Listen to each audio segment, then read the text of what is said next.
United States wants more from Pakistan in war.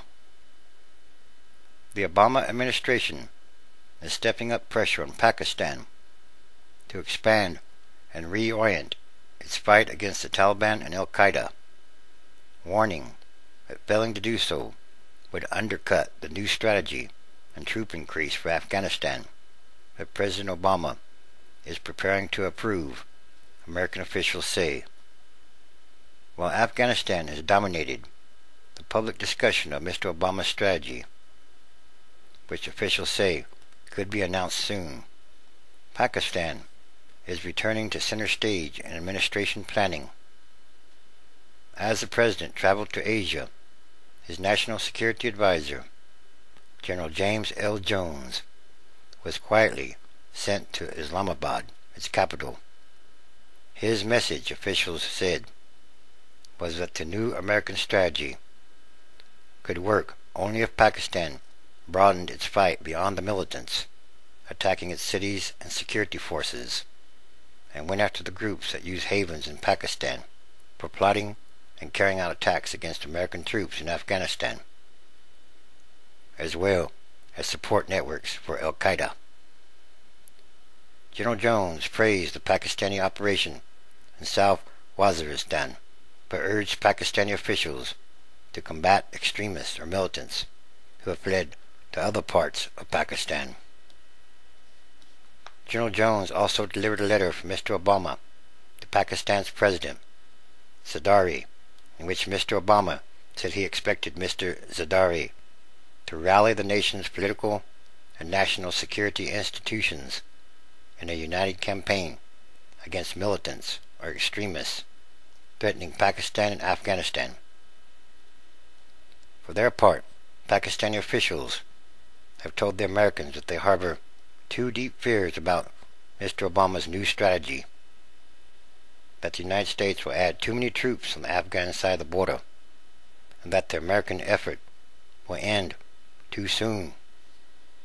The first concern, described by officials on both sides of the recent discussions, is that if Mr. Obama commits an additional 30,000 or more troops, it will inevitably push more Taliban fighters across the border into Pakistani territory.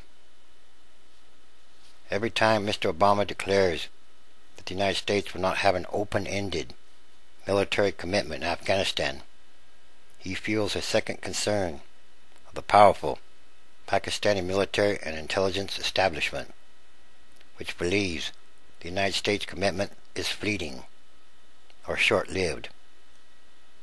It is a concern that some of them say justifies Pakistan's continuing ties to the militants who fight American troops in Afghanistan. Power struggle threatens Pakistan's leader. Pakistan's civilian and military leaders are tangling in a series of political confrontations that could lead to a constitutional crisis, or even worse after the new year, officials in both Islamabad and Washington say. With the tenor and volume of debate rising over America's commitment to Afghanistan, that struggle is severely complicating U.S. strategy to stabilize the Afghanistan-Pakistan border. So in other words, this has become a Pandora's box. It's not only that dozens are dying every week in suicide bombings. I bet there are concerns that the Pakistani military will not be able to hold the territory it has won in hard-fought battles. The more profound issue, say Pakistani and U.S. officials, is the fate of President Zardari, who is engaged in a seemingly never-ending battles with the country's powerful military and intelligence establishments.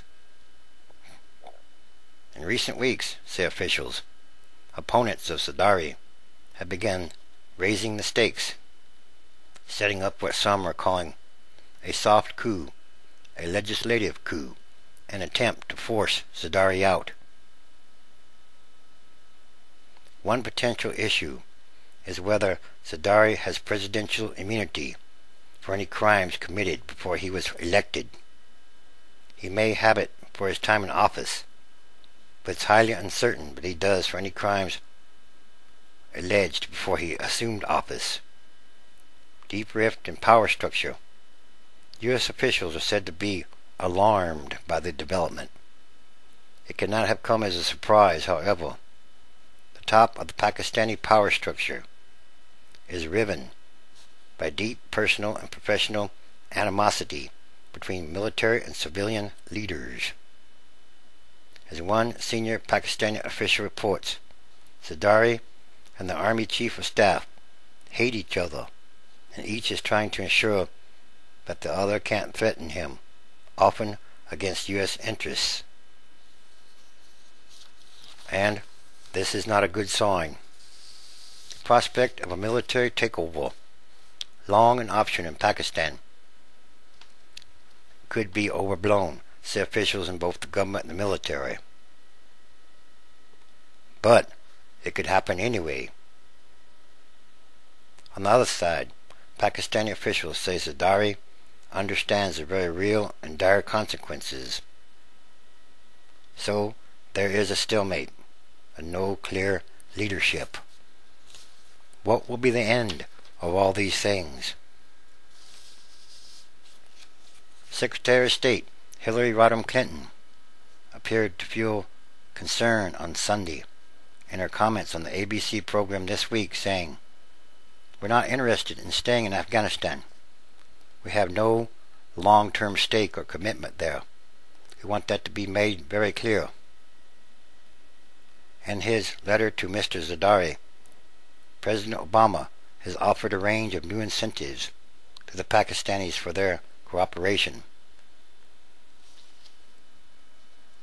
Those arguing for a more forceful presence, including Mrs. Clinton, Defense Secretary Robert M. Gates, and the Chairman of the Joint Chiefs of Staff, Admiral Mike Mullen, have contended that while Afghanistan is not now a haven for Al-Qaeda, it could very easily become one if the Taliban make further inroads. Representative Jane Harman, the California Democrat who heads the House Homeland Security Subcommittee on Intelligence and who visited Pakistan last week, summed up the administration's frustrations in her own after meeting with senior Pakistani officials. They're focused on who they think are threats to them, period.